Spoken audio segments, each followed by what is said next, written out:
Immerse yourself in the profound insights offered by Father Chuck Belmonte as he delves into daily reflections on various gospel passages from the Bible.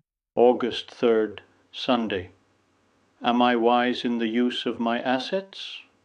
Everyone wants to be rich, to have secure possession of every good thing.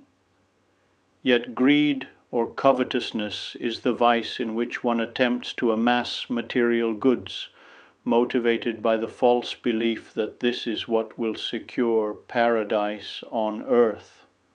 The rich man in the parable held a myopic view of happiness. Still, anxiety of heart and days of sorrow and grief were his occupation. Even at night his mind was not at rest. Since nothing on earth is actually secure and all will be left behind at death, true wealth consists in being rich in what matters to God.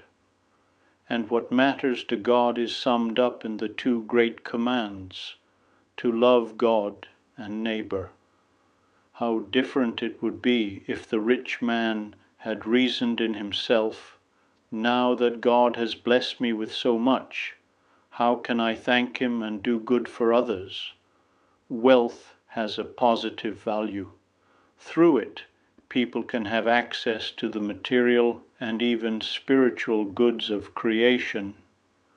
For example, children and young people can only devote the first 20 or even 30 years of their lives to being educated when there is sufficient surplus wealth that they are not required to work to earn their daily bread. Material wealth gives one a chance to fulfill Christ's command to give to the poor. The widow gave her mite. Everyone can give tithes, and the wealthy can build shelters, hospitals, and schools. Work is the source of a decent life or even riches, although neither is the basis of lasting happiness. That only God can give. Wealth is to be put to work to benefit others and should not be hoarded. The development of the earth to free human beings, especially the poorest, from all forms of misery is a gospel mandate. Economic activity has a moral dimension that includes concern for shareholders, managers, workers, customers, the development of society in general, the common good, and the environment. Thus, all of us must work to earn at least enough to live on and to be able to contribute, even if only in a small way, to the sustenance of apostolic enterprises. Let us examine our economic activity. Do we pray for all who find their work hard, those without work, those with insufficient work, those whose work is very burdensome, those whose work is without adequate reward, those whose work is dehumanizing?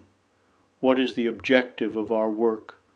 To do a respectable job, to serve others, to provide something of value, and to offer up that effort to God? Is everything under our control ethical? Do we try to do something completely new? For example, to start a new enterprise to benefit one's family, community, and the common good? Let us examine our use and consumption of goods. Do we have a consumerist mentality in which the greatest objective is only to have many possessions?